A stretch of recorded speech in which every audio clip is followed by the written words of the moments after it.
I'm Justin. I'm Marius. I'm Kay. And this is ComicsVerse.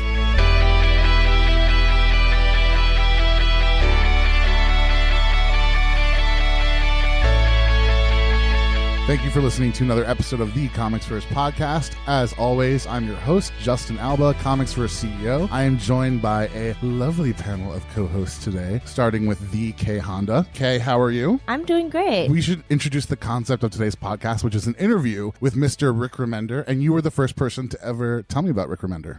I guess I was. I will take full responsibility for that amazing feat. You should.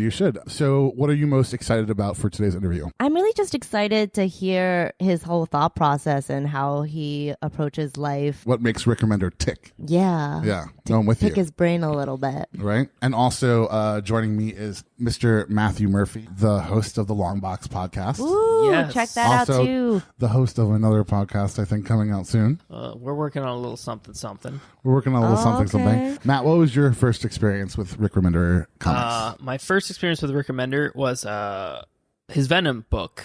The co-host of the Longbox Podcast, Tyler, was like, you got to read this book. It's the most insane thing I've ever read in my entire life. And he got my mom to pick it up for me for Christmas. And ever since then, I've been picking up his Marvel stuff, but I'm really into his Image stuff right now. Thematically, I think he's one of the most brilliant writers we have in the industry right now. The other person responsible for my love of Rick Remender is Marius Thienenkamp. Wait, was that better? That was so good. I was just going to mention that you're getting better at pronouncing my name from episode to episode. Thank you. And it's something that I practice all the time. And what a lot of people don't know, Marius, is that you were here most recently for the last series of podcasts. This is the first podcast that we've taped since you've been gone from New York. Yes. Now that you're back in Germany. And Marius, thank you so much for getting me into UNCANNY X-FORCE and UNCANNY Avengers. I know, right? Like, when we first met 2 years ago, almost 2 years ago. It's been 1.5 years ago. However, I remember us talking like a lot, and I don't really think I've met such a big X-Men fan before. So I was really surprised when I heard that you had never actually read the Rick Remender run on UNCANNY X-FORCE, and I'm so glad that I got you to read that, and we did 2 podcasts and a segment on the FX podcast about it, and now we're doing an interview with Rick Remender, so yeah, I'm really excited. Before we get to Rick Remender, it's a great time to remind everyone that you need to go to comicsverse.com, check out our website, check out our podcasts, check out our videos. We just went to New York Comic Con. Actually, not just by the time you guys listen to this, it'll be pretty far after that, but we have some awesome interviews from New York Comic Con, including we got Charles Soule, we got Chris Claremont from FlameCon. Kay has Phil Jimenez and Simon Graves, and who else did you do at FlameCon? Kevin Wada. So we're getting ready for Rick Remender, and again, check out comicsverse.com. Get ready for a good time, guys. All right, Rick, thank you so much for sitting down with us, and if it's all right with you, we're going to start this segment with asking you about you as an artist. And as an artiste. As an artiste, as an auteur, as we say at ComicsVerse often. Yes, well, yes, let's get up into my ass. That was kind of the best response to auteur I've ever heard so far in this podcast history, right? Yeah, pretty much. Just so. Climb up there and stay there, I guess. The funny thought was I'm like, well, this will definitely be one where we don't curse. Yeah, just kidding. Yeah, it's cool. It's going to happen, right? Do you guys want me to not curse? I didn't know. You can do whatever you want. Usually it gets pretty rowdy. It gets rowdy. Yeah, we have a curse sound. Okay. Yeah, so we're good. Yeah. Right. Yeah, if you curse, the Phoenix sound from X-Men the Animated Series will play over it. That's not my generation. I was by the time that cartoon came out, the 90s ruined the X-Men. As a child of the 80s, I was not a fan. That's fair. Yeah, I was just coming around. I was late 80s, early 90s. Anyway, back to podcast. Anyway, I was going to say, I think it's apparent to anyone who reads your work what a talented writer you are. So my first question to you is, why comics? What is it about the comics medium that speaks to you? I found comic books around the same time that I found punk rock and skateboarding. I was about 11 years old. And they all three put their hooks in me, and I sort of found the things that I loved, and it led to the art scenes, that I fell in love with, and cultural and musical, and to me, comic, as a child of the 80s, comic books and punk rock and skateboarding were kind of the best of it all. And so as I got older, I couldn't get rid of it. I sold my comic collection when I was 16 because I was too cool. I'm done with that.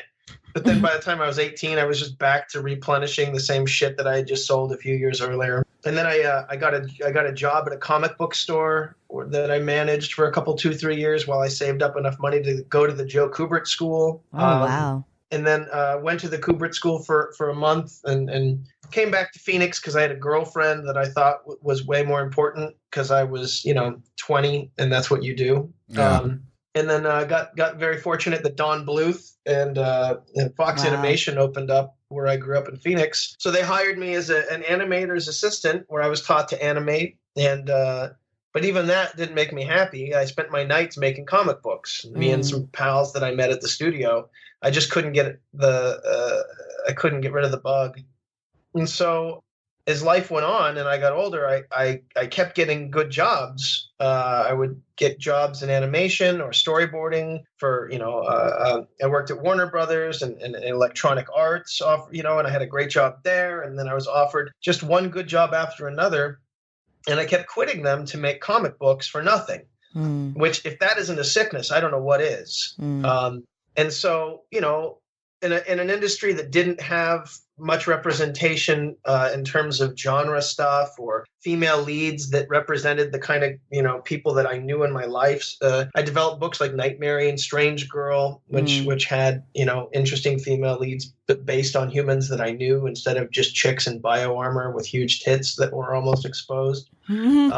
I, worked with friends to make Fear Agent to try to make some pulpy science fiction and worked on numerous horror comics and the stuff that I thought comics needed more of to survive. That instead of just the same ongoing repeating soap opera of the superhero world. Word. And the more I did it, I started making books that I felt were pretty good. And the more you do that, the deeper the art form sunk its teeth into me until, it was all consuming. And then, the bottom line is that even when people weren't reading the books, I was still making, 2 or 3 comics a month, either writing and drawing or writing or drawing or, inking one, drawing one, writing another. And most of that time I had to, storyboard or teach or animate or do any number of full-time day jobs to pay the bills. But my nights and weekends were still consumed with making comic books. And so to answer your question, the longest possible self-indulgent version I could give you, the purity of intention and the creative liberties and freedom of making creator-owned comic books are satisfying to me in a way that very few things in life are. And so I enjoy doing it and have thrown my entire life at it for so long, I can't imagine any other way of living. It's amazing. So, okay, well, that's the end of the podcast. Bye.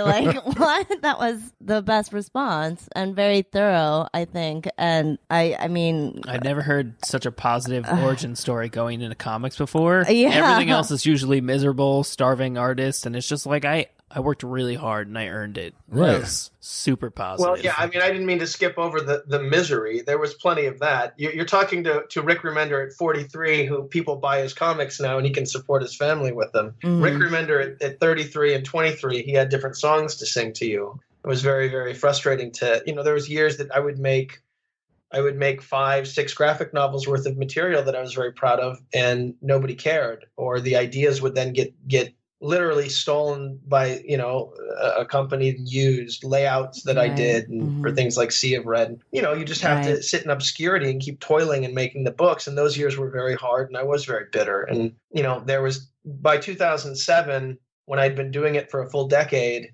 and I'd learned how to pencil and ink and write and animate and storyboard and really just killed myself to try to learn how to do all these things. I was pretty broken. Unfortunately, it was just around the corner when people would decide that they would like to maybe pay me to read my comic books. And then that made things a lot better for sure. I mean, I'm just floored by the fact that, because I wasn't the same level of animator, but I'm familiar with how labor intensive animation can be and how, especially if you do hand-drawn animations. I mean, obviously digital is difficult too, but that is so labor intensive. And the fact that you were saying that even after a full-time job of that, at night you found not only energy, but you had the passion to keep making these comics as well is crazy to me. Because, I barely have like energy to bathe myself after like a part-time job, and that's just like I can't even imagine being so immersed in something like that. It's crazy. It's a crazy thing, you know. And I tell people who want to make it in comics, not everybody has to pay the amount of dues I paid. Not everybody has to put in that many years working that many different jobs and learning that many aspects of the craft of making, you know, comic books and cartoons.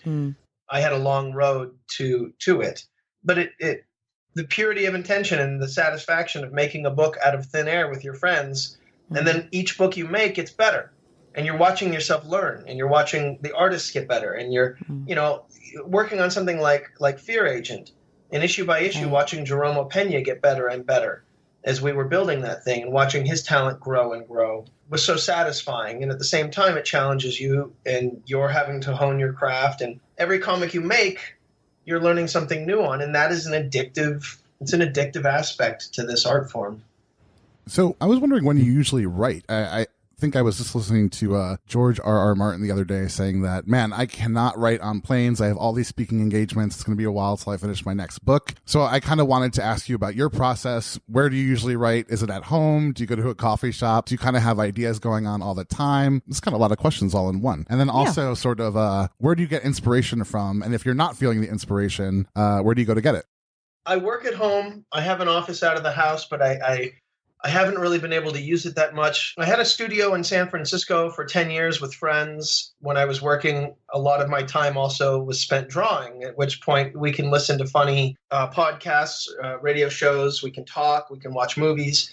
But now that I've become full-time writer McGillicuddy, I don't really have that track, you know, like my input track is turned off a lot of the time. I have, you know, hundreds of gigabytes of instrumental music and post-rock and shoegaze and soundtrack because I can't really have lyrics playing when I'm writing. In order to get a deep immersion, I need hours to be left alone with no phone calls.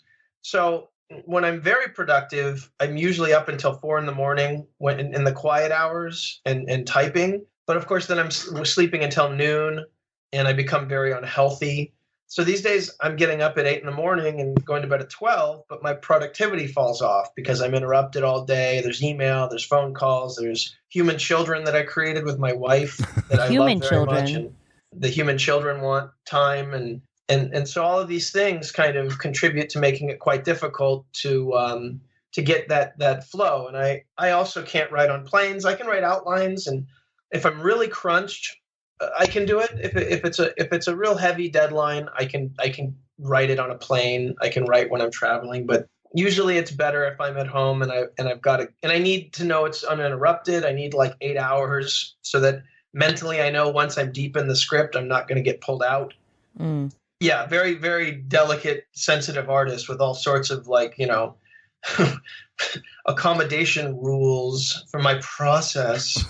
And, you know, not to sound like, you know, a prima donna about it, but it's about immersion for me, and that takes time and quiet. Well, that's interesting because, like, it seems like from what you're telling us, you appreciate your relationships with other artists or having like a group community, but then you also need that space to yourself to create. So just to lead into the next question, one of the things that you're well known for as a writer is working with artists you've had a long relationship with. 2 names that we have down or that come to mind are, I'm probably going to butcher their names, the poor people, Greg Tocchini and Jerome Opina. I think you said his last name and I missed it because I'm awful. And of course, Tocchini and Opina. Yeah, Tocchini and Opina. So like there are plenty of others that you've had close relationships with. Like as a storyteller, do you think that these friendships or work relationships that you've made with your creative partners has improved your work through the years? I think you answered this a little bit, but if you can go in depth with that. Well, I mean, one of the reasons that I wanted to make comics was I wanted to work with friends and create things. I didn't want to work in a conveyor belt where I do script and then that gets moved down the conveyor belt to an artist, who then moves down to the conveyor belt to the colorist, moves down to the conveyor belt to the letterer. I wanted all of us talking and sharing ideas and excited about the work, or else why wake up in the morning and do it? Right. So as I've moved through my career, many of the creator-owned projects I've done, the people that I've done them with, I've become friends with, and we feed on each other's creativity, and we become not inseparable. Obviously, Tokini and Opeña and Wes and Mateo and all the wonderful people that I've worked with, work well with other people, but I think that for me, as I discover these people who are wonderful storytellers and incredible artists, and also incredible people who I like to talk story on the phone with, and we're passionate about what we're creating, that makes the job pleasant and it makes my life enjoyable. And so,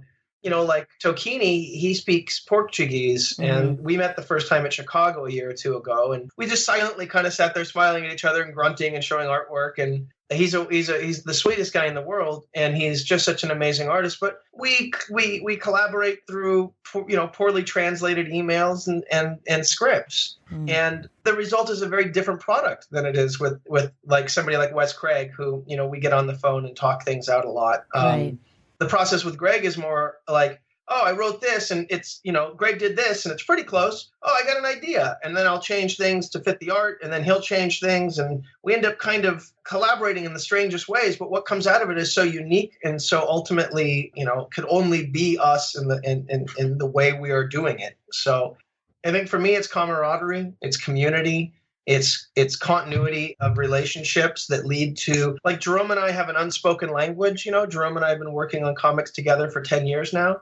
So Jerome and I I don't sweat things. He doesn't sweat things. We talk it out. We know what we're going for. It's the same way he'll design things that weren't quite how I saw them, but they're better and more interesting. And then I'll tweak the story to kind of fit that. And it's all about knowing the personalities and the people and the everybody having their space while still allowing that sort of ebb and flow of creation. Okay. Like my next question was about whether you choose or you approach specific artists dependent on what you were considering, like very specific accommodations that you would want as a writer or like as a creative person to work with another person. But since you kind of answered that with how organic your creative relationships and friendships are, we can skip that. All right. Just skip it. That's all. Rick, my question for you is, we've spoken about your work in animation. What I'm wondering is, you worked on animated films like Iron Giant, video games like Bulletstorm. You're a multimedia creator. Are there challenges going from one medium to the next?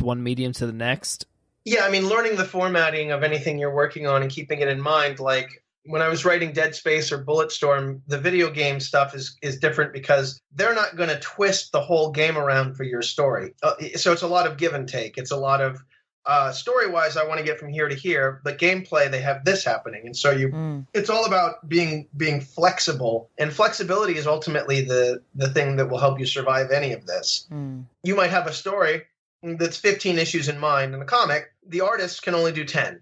You're going to have to gut a bunch of that story and be flexible and figure it out. If you're working in a video game and they have some aspect of the story that doesn't jibe with the story you were telling, you figure out how to make it fit because the gameplay is going to come first in a video game. And at the same time, on things like Dead Space, I would pitch ideas like zero gravity or spaceships colliding with the station. There's big things you pitch in the story document that actually make it into the game. And then for things like screenwriting, I wrote screenplays for XXX Zombies and Last Days of American Crime, and now I'm working on the Deadly Class TV show, as well as a couple of other TV shows. That screenwriting is a very different thing where you have to spend more time thinking about all manner of foundation rules and up and down beats and the structure and the act breaks. But you also have to consider how the dialogue sounds as opposed to how it reads. There's a bit of dialogue that'll read very nicely, but when it's spoken, it might sound a little unnatural. And so what I do is there's a part of Final Draft that'll read back dialogue.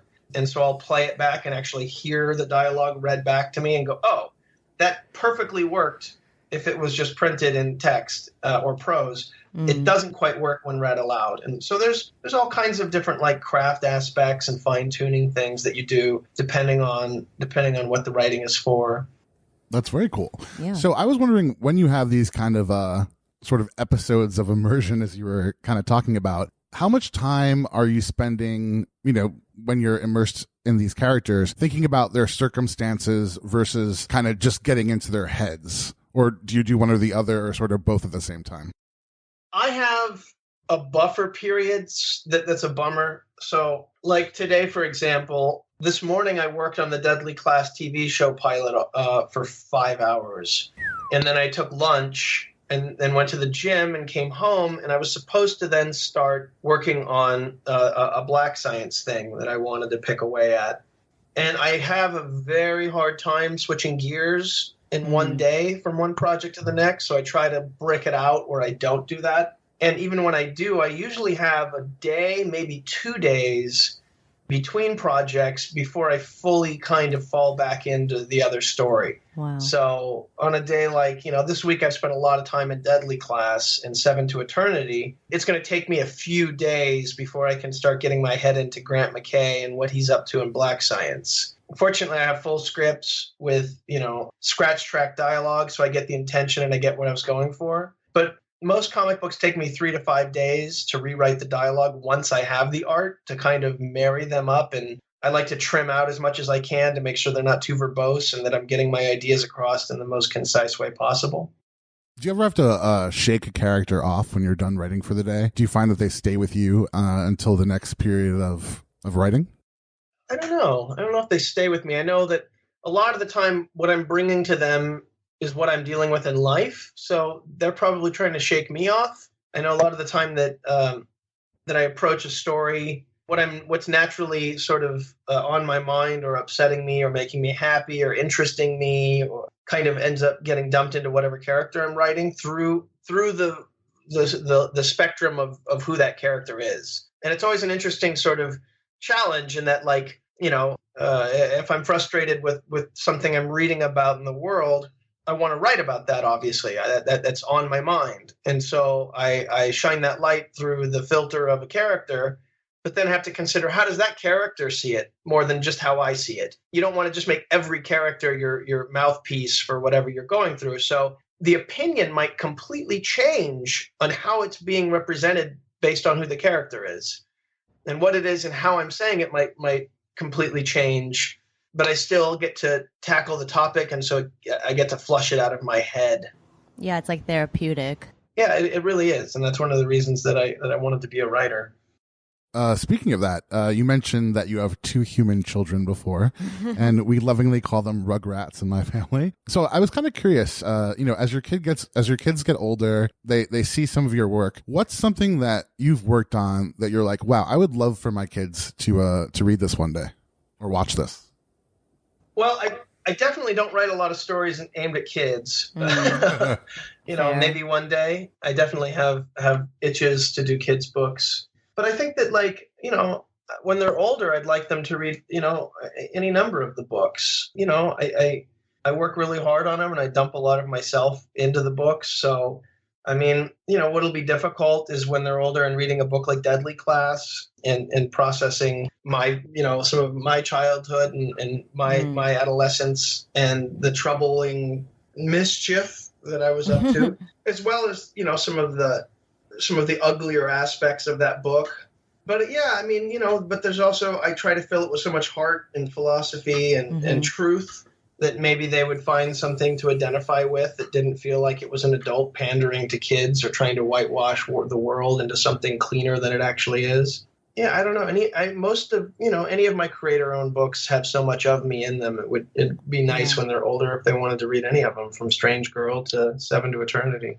Yeah, I think that's really great because I know my dad is always trying to struggle to explain to me what his childhood was like and is really emphatic about getting it across to me. I think it would be cool to read something from back then that he wrote. Yeah, I think it's difficult. Parent to child relationships and maintaining them can be really difficult for some people, and kind of identifying your parent or your kid as sharing any kind of similarity or understanding can sometimes seem impossible. So it's really interesting that you mentioned Deadly Class or the fact that you mentioned that you didn't want it to feel like you were pandering to a age group. It didn't feel that way at all. It felt very personal. And I think that's probably why you been really successful is because every story that you've written has felt very personal, and I think that reaches people. So I think it will reach your kids when the time is right. Obviously not now. That's not right. But No, eventually, that wouldn't be great. No. In their late 20s one day, right? Yeah, that seems like late teens. Late teens seem like when they're allowed to read my daddy's comics. In the meantime, I have plenty of Marvel books that when the comics would come in, I would put them in the kids' room. And, Captain America is something I'm particularly proud of my work in. And I would give those to my son and my daughter, and they really enjoyed them. So I've got all my Marvel stuff to give the kids now so that they can kind of, see some of what I do. And, I appreciate the compliment. One thing that was always writing to me is a privilege, and it's something that I'm very fortunate to be able to express myself and have people interested in it. And it's a privilege and an honor, and it truly is, in a way that I take quite seriously. And I wanted to make sure every book I ever made was my best foot forward. And more than that was painfully honest in a way that people might even find something that they identified with and felt like they weren't alone. Because for me, those were always the best,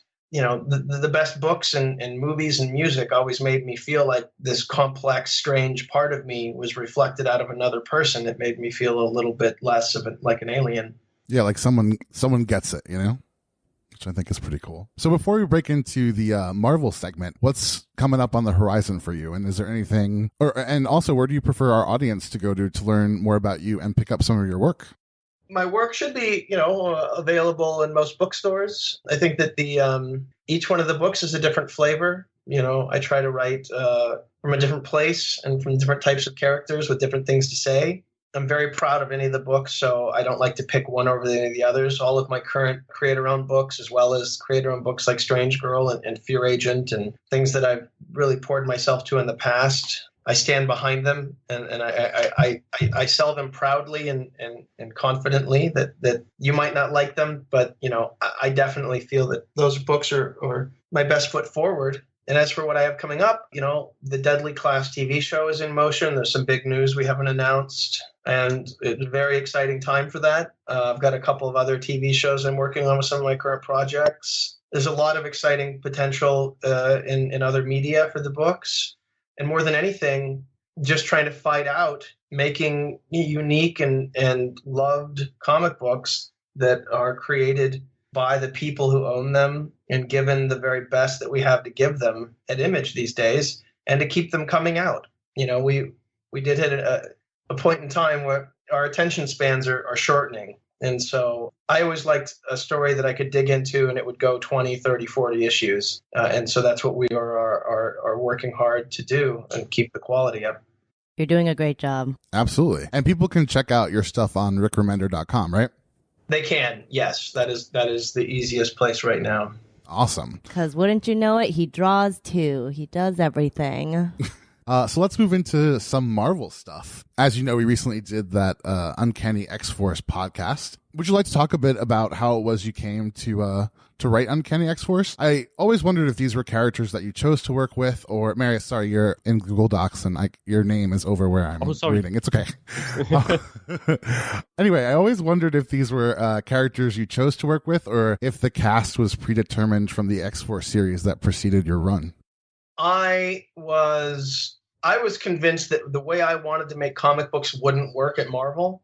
I had done The Punisher on a run with some friends, and Tony Moore and Jerome Pena and Dan Brereton and Roland Bashi, and it had some of the best art that I've ever been associated with, and it was a heartfelt, unique take on a boring character. And fans weren't. There was a large vocal bit of the fan base that really hated the idea of what we had done, turning Frank Castle into a monster who was protecting the population of Monster Metropolis. And I get that. It's far from the purity of the angry dude who's murdering criminals, but I kind of hate that, I guess.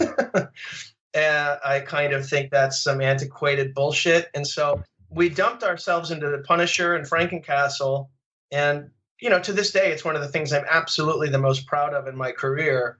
But, the fans were screaming, yeah, I don't understand The Punisher. I'm like, yeah, I do understand The Punisher, but Garth Ennis already did this as well as anybody's going to, and I'm not going to write more of that. I'm not going to write more of Frank Castle killing Russian, heroin dealers, or, killing a Puerto Rican guy for selling a dime bag, or whatever the Frank Castle does.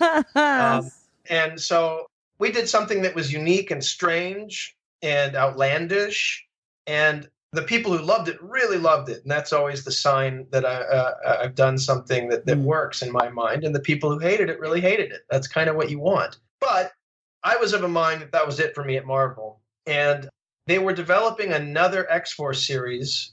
And at the time, X-Force, Punisher, Venom, these were sort of relics of things that were really big in the 90s, but didn't really have a perch in modern, in the modern landscape. They're definitely not the books I was, as a kid of the 80s, this was like being handed not what I wanted. I liked those things okay, but they definitely didn't scratch an itch. But then Axel who was running the X-Men office at the time, he and the team had put together this X-Force book, and he told me it would be Wolverine and Deadpool and Archangel and Psylocke and Phantom X. Mm-hmm. And if I wanted to pitch on it. And I said, well, yeah, I do. Because a lot of those characters I could ground in the Chris Claremont lore that I was cooked in as a kid, from Betsy.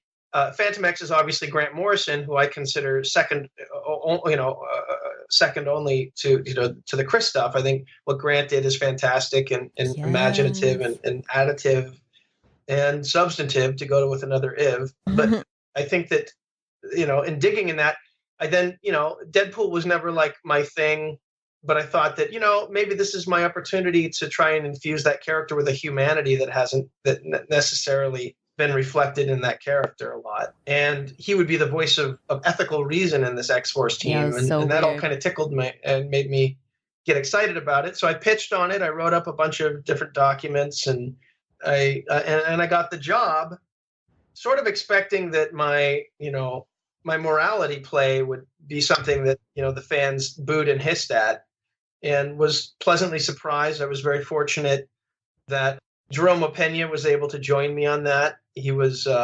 exclusive at Marvel, and they had decided to move him away from me on Moon Knight, and they were going to move us away again. And I had a long conversation with Axel and basically pleaded to, quit breaking us up and let me work with Jerome on this. And he agreed, and he assigned Dean White to it, which was a great fit. And so we went off and made the book, and it worked out. I think that for me, it was nice to get to sort of spit out some of my love for those characters that I had spent so much of my youth with, and to take an idea, which is an X-Men team that are murderers, which I kind of hate. I kind of hate that idea. I mean, I don't kind of hate it. I hate that idea. Oh, they're extreme. They're the X-Men, but they kill you. And like, oh, get the out of here with that shit.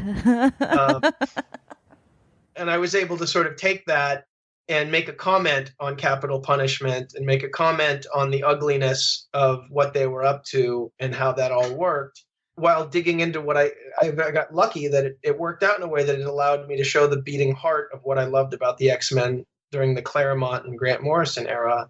And I think there was a lot of other people out there who had read those runs and missed that aspect of the X-Men. I think I can speak for everyone here in saying that those are our two favorite eras. Yeah, for sure. Yeah. I mean, it started from X-Men, this whole thing, ComicsVerse and everything. Yeah. So it's amazing that it's very validating to hear that from Rick Remender. No, absolutely. And, it's funny because when I was writing the script for the podcast, when we were doing Uncanny X-Force, I remember this line where I think it was Wolverine was explaining that kind of the world needed X-Force. There needed to be this team of people to kill. And it's funny that your response was what it was, because I couldn't help but to think that these characters needed X-Force more than the world did, because they seem to have this like kind of killer instinct or hunger for violence that couldn't be satiated any other way. And I was hoping you could speak to that, if that's even true. Well, that was one of the aspects of Wolverine that was always something that Chris did a wonderful job of exploring, and something that I tried to continue with the X-Force. And as well as characters like Betsy, who, the original Betsy, when it was steeped in all of that Captain Britain stuff, she wasn't a samurai sword wielding Elektra clone. And at some point in the early 90s, Claremont and Jim Lee turned her into Elektra. and she became more popular. Look, I mean, you know, a lot of these things are born out of following trends. Archangel is, you know, you can read Walt Simonson talk about, like, nobody liked Angel, and I did the worst thing I could have, and I turned him into Wolverine. But people then liked it. You know, there were, you know, kids had taste that, you know, very questionable. But so the challenge then is to take those characters that, you know, have that instinct and do things that are kind of rotten, and to really examine superheroes and people who are supposed to, you know, help the world taking on such extreme measures. And, you know, the idea that Wolverine is going to, you know, kill somebody, so it might as well be aimed at the right place, or that Deadpool's, you know, if he's going to be a mercenary, at least be hired by Warren Worthington, so the X-Men are pointing him at, you know, pointing his swords at things. Right. It made them at least more palatable to me as characters, that instinct was being pointed at places. But then ultimately, I just wanted to show how f***ed up that instinct was. And well, okay, here's the next apocalypse growing, and so go ahead and use your murder. You know, clean up the problem with a murder, and then just knock dominoes down from that moment for the next 30 issues. That's so interesting. My next question kind of goes into that, and I mean, you mentioned that already, kind of your like morality play in the book, and in general, like this theme of moral dilemmas that these characters are faced with. First off, I mean, you kind of got into that, but you like in the book, you assemble a cast that's really like rough around the edges, and that's not exactly afraid of killing. Was it any challenging to kind of push these characters to their moral boundaries?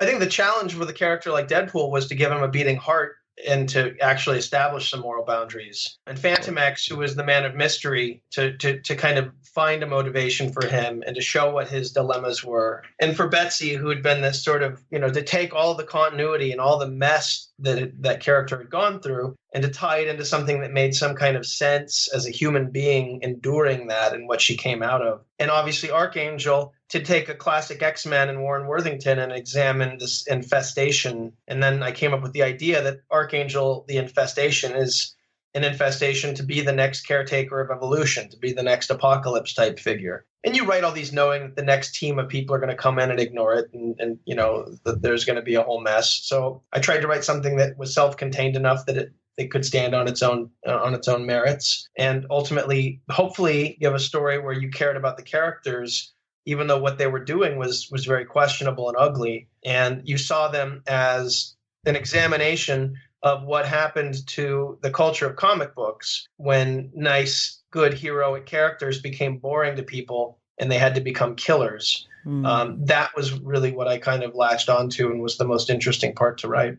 All right, moving on from this. We did talk a lot about this in our podcast. We actually have an ethics podcast coming up in the next few weeks, I guess, where we also get into kind of like your first story arc, the Apocalypse Solution, which you just mentioned, and how that, at least in our opinion, like really effectively works as a metaphor for problems in moral philosophy, such as the trolley problem.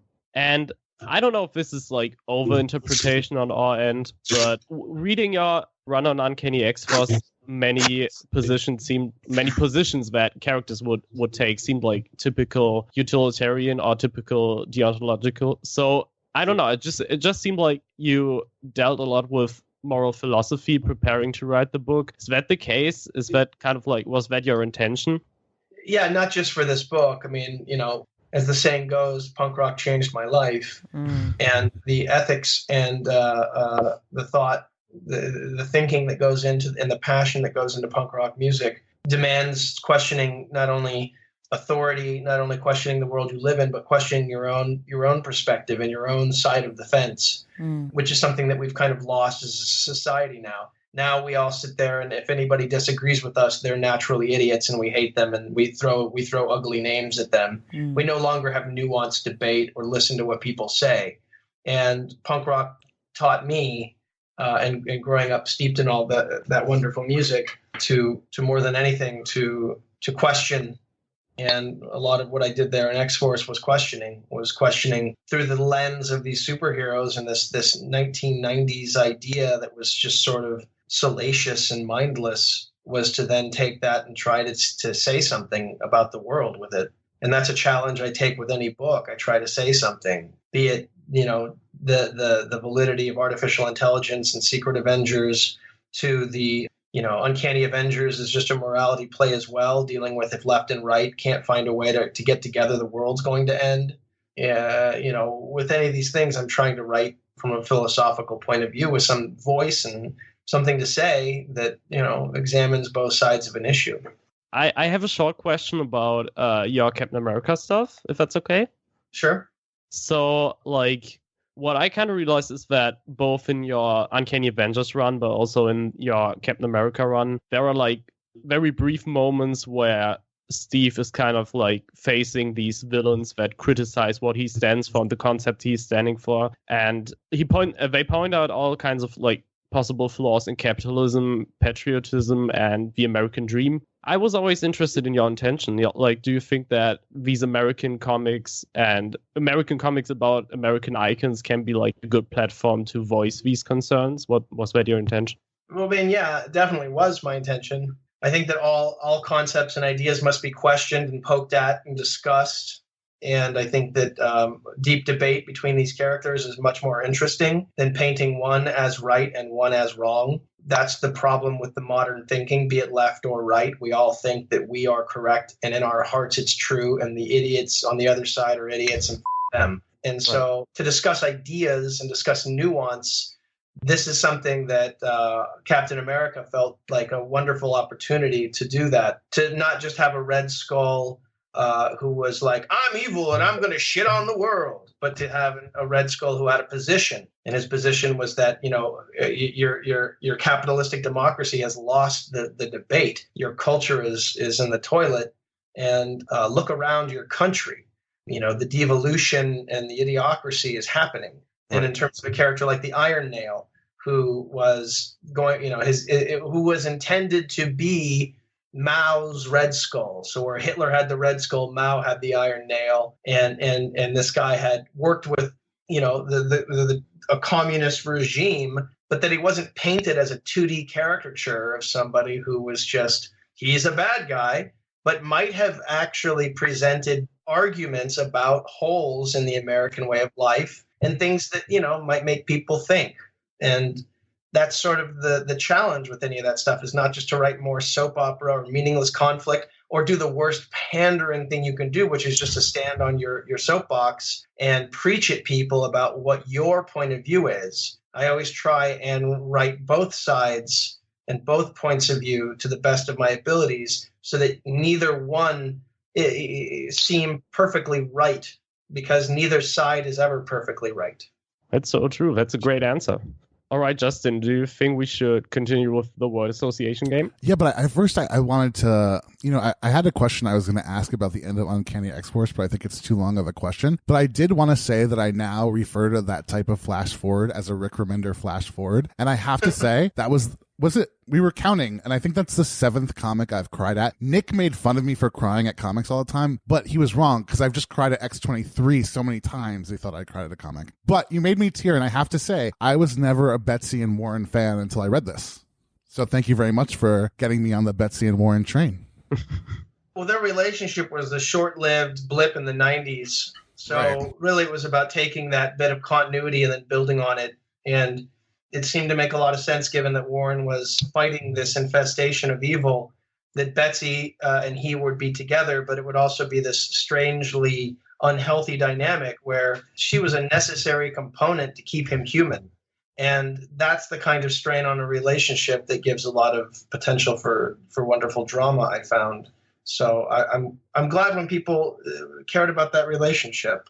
Ultimately, that relationship, breaking that relationship was a lot of fun for me to do, because the whole time I had always planned on Phantom X being the next natural conclusion for Betsy, and I got to give them a happy ending before I left, and it felt like they were the beating heart of that story for sure, the three of those and that love triangle. Right. Yeah, absolutely. I think I was just telling this to, was it Kay I was telling this to, or was it Marius, that like every word in that flash forward seemed like it like broke my heart, and it seemed like it was so perfectly chosen. So yeah, I absolutely loved it. Marius, why don't you go ahead with the word association, and then we can move on to Kay's segment. All right. So what we're gonna do, we've done this on podcast before with, for instance, Chris Claremont. It's usually really fun. So what we're gonna do is a quick game of word association where we're gonna read out character names to you, and you just name the first word that comes to your mind thinking about this character. All right? Okay. You ready? Yeah, let's give it a shot. All right. Archangel. Damaged. Psylocke. Messy. Deadpool. Farty. Wait, are you describing us, or no? I'm kidding. Oh, Marius, I talked over. I've already self-censored on that one, so it doesn't work anymore. Yeah. All right. It's all right. We can move on to the next one. What about Kid Apocalypse or Genesis? Proud edition, I suppose. All right. What about Age of Apocalypse Gene? Wonderful way of using a dead character. I want to ask about Polaris too, because I noticed Havoc and Wasp ended up being a couple in Uncanny Avengers. What do you think of her? Well, I never read. I mean, I know a lot of people were saying that the Peter David stuff was really great. To me, Polaris was a character that Claremont always tried to make work and never really stuck. Then I saw Wasp. I saw Janet is such a strong character that Janet's always more interesting, got a better history, and I thought that if there was an X-Man and an Avenger, that those two seemed like such a strange pairing, given Alex's relationship, and his connection to Scott and all that stuff. It seemed more interesting than just continuing on the tried and true path. Very cool. All right, that does it for that, and I'll let Kay move on and start asking some Image stuff. I'm gonna get out of your hair. All right, cool. Thank you, Rick. Obviously, it's been a pleasure so far. We won't keep you up for too long. We just wanted to talk about some of your Image works, Matt and I. So we wanted to talk about some of the themes that we noticed in your works, like Deadly Class, Tokyo Ghost, Low, and I think the other one, Seven to Infinity? Yeah. So we were just wanting to go over some of the themes. I guess to start off, we were going to go, one of the questions was a little bit more specific to Deadly Class because we're both really big fans of it. At the end of the arc 4 of Deadly Class, the main characters of the series, Marcus was killed off by Saya, and all right, I'm gonna move forward with my question because Kay's a little lost. But one of the themes that I noticed in your work, licensed and creative owned, was the responsibility of fatherhood. We've seen it in Wolverine and Uncanny X-Force, Grant McKay in Black Science, and as recently as Adam in Seven to Eternity. Can you talk about why fatherhood is such a personal thing for you that you keep coming back to it in your work? There's any number of other aspects. It's really family. I mean, just the same as like Low is more about motherhood but yeah, there's obviously been a lot of fatherhood stuff. A lot of the books that I've written in the past 5 years and 7 years have been written since I've been a father, and having kids is something that's been a fairly profound experience. And so examining that from all these different angles has been, write what you know and write what you're going through. And a lot of the time that comes through. In other cases, it's a matter of, it's just writing. It's just, you want a family connection has more context and more emotional heart. And it won't necessarily be something where I'm personally dealing with anything. But I've also got, a pretty tumultuous childhood and some things that I endured as a kid that I'm working through in some of those stories. A lot of the in Fear Agent, there's a little bit. I think there's a lot of it in the Flash Thompson Venom. I think that character and what he had been through kind of lent itself to exploring some of that in some of those earlier issues. Captain America and his struggle raising a son in Dimension Z, and then Grant McKay and his utter failing of his family is obviously sort of writing a cautionary tale of a failed father who prioritized work even though it was important and lost his family. In something, that's an interesting thing to write about as something to avoid at all costs, and as a great fear of mine, and something that I go to great lengths to not become. And so you write these various interactions from different places. And then, plenty of the stories I've written have none of that. There's obviously none of that in most of the Marvel work. There's obviously none of that in Strange Girl. She's dealing with more theological questions of identity and Low is all about motherhood and the perseverance and optimism of one mother. And Deadly Class doesn't really deal with parents much. That more deals with loss, sociological interpersonal dynamics, and honest snapshot of the ugliness of the teenage years. In Tokyo Ghost, there's no parents, there's no mother or father figures, and that's just about a codependent relationship and addiction. So, they've all got different things, but, I think for books like, Black Science and Captain America and Venom, I definitely dug into that stuff a little bit.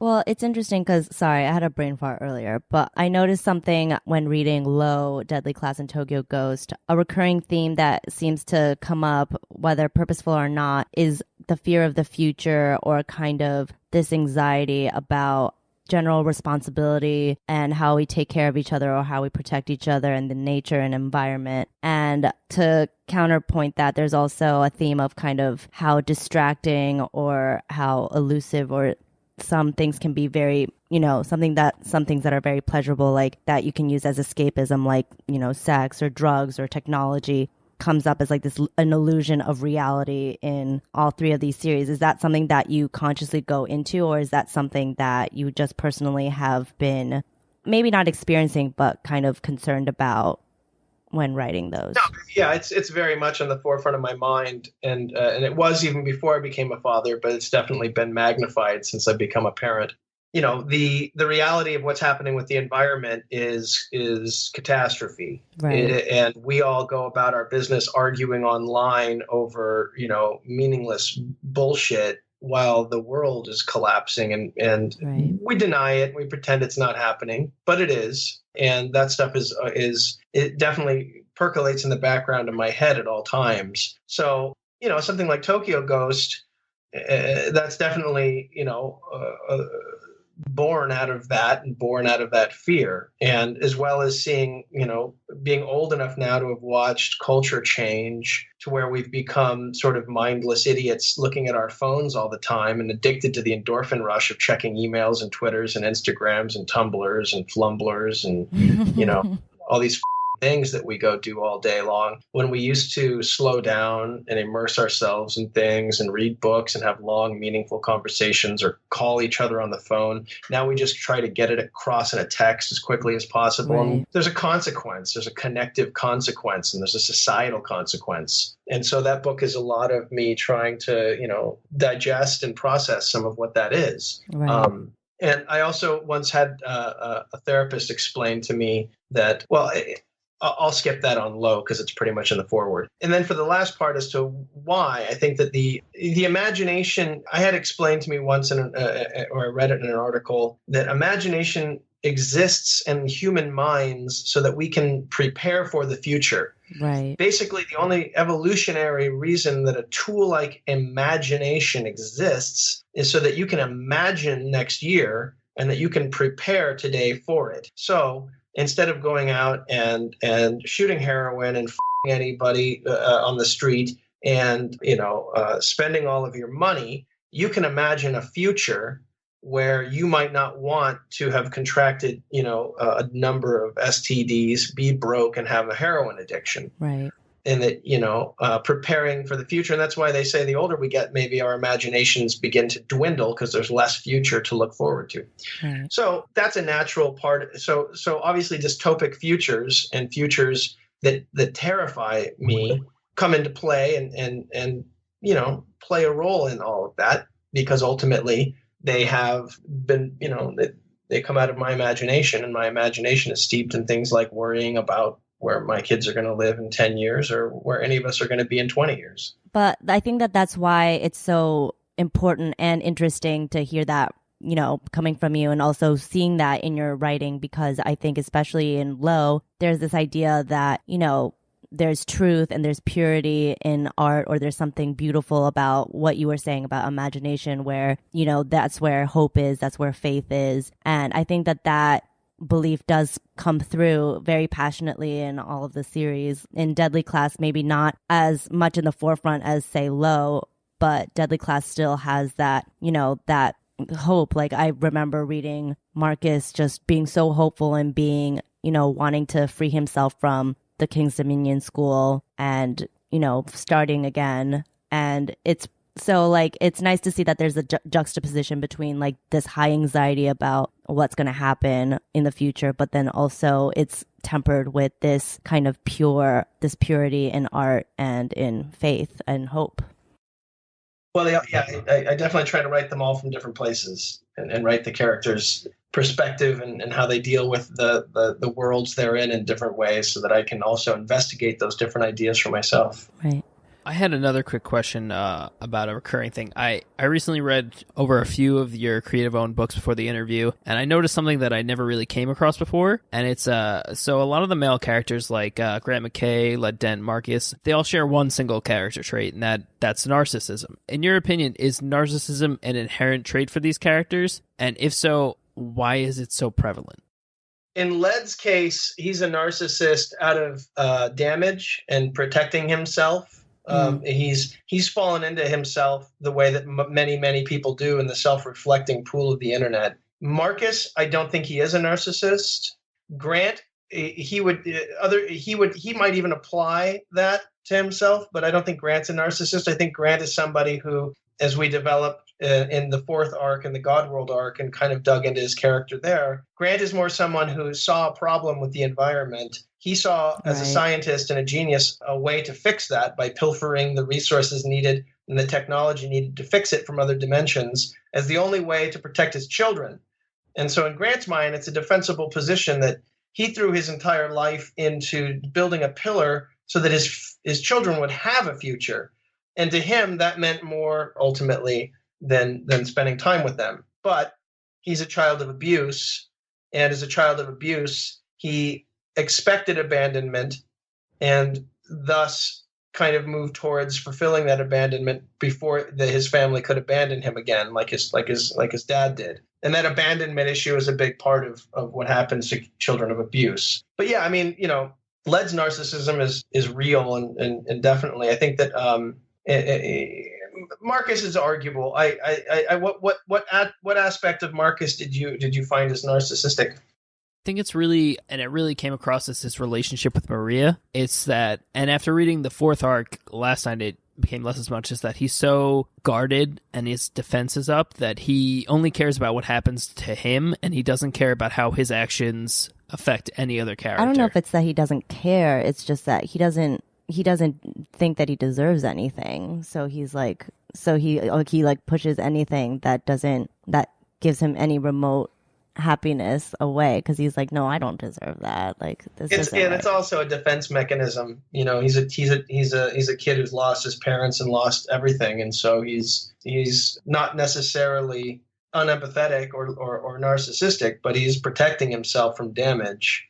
I think also, at least in my mind. Yeah, I think that comes through because there's also an element of like you were mentioning earlier, but like we've all experienced it. Like when you're a teenager, we mentioned it in the Deadly Class podcast as well. It's like you front, like when you're that age, you're like, yeah, I'm totally a narcissistic asshole. Like totally, like pass me the PCP or whatever. Like, you just front. Pass me the PCP. I don't know. Just whatever life you're right. You're living. So much of it is fronting.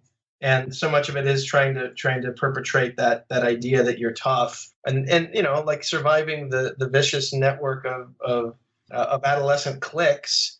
That's something that a lot of us fall into, and you have to act disaffected and sort of act apathetic. And we see a lot of that with Marcus, a lot of that with Willie, in order to mask the true sort of sensitive and broken nature of who those people are. Yeah, I mean, this is kind of an awkward way to end, but I think my last question has to do with kind of whether we're going to see you write as well as pencil and do art for just like, Jeff Lemire it and just do your own comic on your own terms and do everything, since it does seem that, creator-owned comics is where it's at and you feel the most comfortable there. Is that something that you would be interested in doing in the future? I play with it all the time. ultimately, I find that by just doing one of the jobs, by just writing, I'm able to spend more time on it and focus and dig deeper into the writing.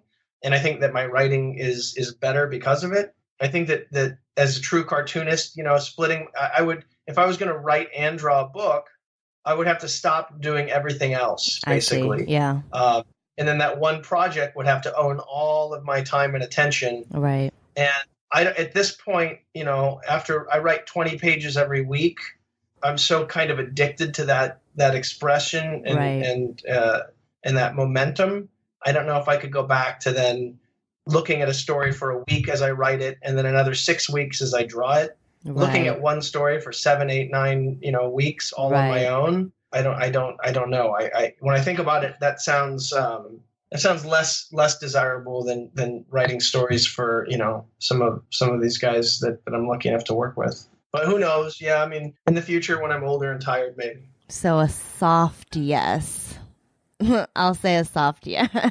Maybe. How about a huge maybe? Yeah. Okay, a soft maybe. Okay, I'll take that. Okay. But yeah, I think that might be the end of everything. I know that you have many things to do, I'm sure, so we can conclude this lovely podcast with you. Excellent. Yeah, thanks again for sitting down with us. We went way over time, so we really, really appreciate it. Yeah, thank you so much. Thank you for taking the time. It's been great. Absolutely. Yes. Yeah, a lot of great questions, and I appreciate all the support and the fact you guys read the books and care enough to have the questions. Well, thank you for being so informative. Thank you so much. Yeah, we hope to run into you next time you're in New York. Yeah, perfect. For sure. Absolutely. Thanks again. We'll chat soon. All right, Bye-bye. bye. Thank you, Rick. Bye. I thought that was a great interview. Thank you guys so much for joining me over here, my wonderful panel. Of course. Happy to be here. Yeah, it was a pleasure. What did you think was the most enlightening answer? Okay.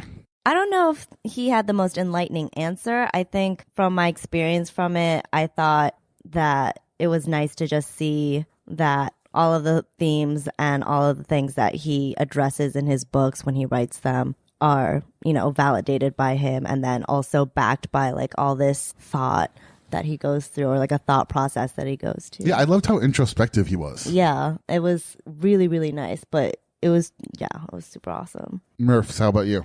I like how good of a storyteller he is. Like, we've sure. seen it in his comics, but like getting to sit down with him, like he told us about where he came from, how he got there, each little part of what went into each book. Like the Punisher story, I would have never guessed. Right, they hates Punisher. Yeah, it totally blew my mind. But like he kept us engaged. He kept us wanting more. Right. And like it just goes to show that no matter what he's doing, he's a good storyteller. For sure. I feels like he would have been a great person to get a beer with and have a discussion about comics with and just talk about writing and art. I feel like he's definitely someone who you would want to sit down and talk to, but like a general conversation about comics would soon become this like really important conversation, life discussion conversation, about yeah. like social political Right. issues and what's wrong with culture and how we can fix it, and like You know who can fix it? him. Me. Oh, I thought you no, were going to him. say Donald Trump. I was going to say Oh, Donald Trump, but then I God. was like, I don't want to, in case he gets and too we president, just lost all Yeah, we lost. Okay, anyway. we lost all our listeners. Matt, what was your favorite part of the interview? I just said it. No, I asked, just kidding. I thought I asked you a different question. Like, I thought I asked you a more specific question. No, I guess not. Look, I don't remember. That was it. Okay, cool. I think so. All right. I have no more questions for you then. Marius, how about you? What was your favorite part of the interview? I really like to get more into like his personal life philosophy, and I don't know, it was just interesting to see how punk rock like changed his view on things and like That was the so interesting. philosophical approach and how we need dialogue about basically everything and in each of his books. So that was cool. But it was also interesting to find out how he basically hated so many characters he wrote about, but ended up being really good at writing them. So I mean, yes, it was really, really inspiring. He did not like the 90s, not one bit. No. I don't blame him though. I always thought I was like the only person who disliked 90s X-Men. Oh, no, I think most people, I mean, mean, I was out before Onslaught came. What year was that, 94? I was gone before that. Yeah, I think so. I was gone right after AOA. I was born in like the early 90s, so I didn't start reading it until I got to high school. Right. And I didn't start appreciating it until I got to like around last year, I started really getting into like Rob Liefeld and stuff, and it's not really the content I like, it's the stylized Right. of the artist that I'm really into, because the content wasn't really there. It's really just how it looks that got me. Right. So I understand where he's coming from. Oh, I completely do as well. And I think that, comics as a medium were definitely struggling during the 90s. And it's awesome to see how much they've bounced back in 2016. And it was awesome to hear about his upcoming TV projects from Deadly Class and I'm stuff. so excited. Yes. That show's going to be insane. Insane. I don't know. Is he doing it on HBO? Like, how is he doing Oh my that? God, yes. I hope so. That would be so dope. I know he said there's going to be information coming soon, so that should be exciting. Stay tuned, because we'll have that on ComicsVerse.com. We Get will. that casting, that face sheet, yo.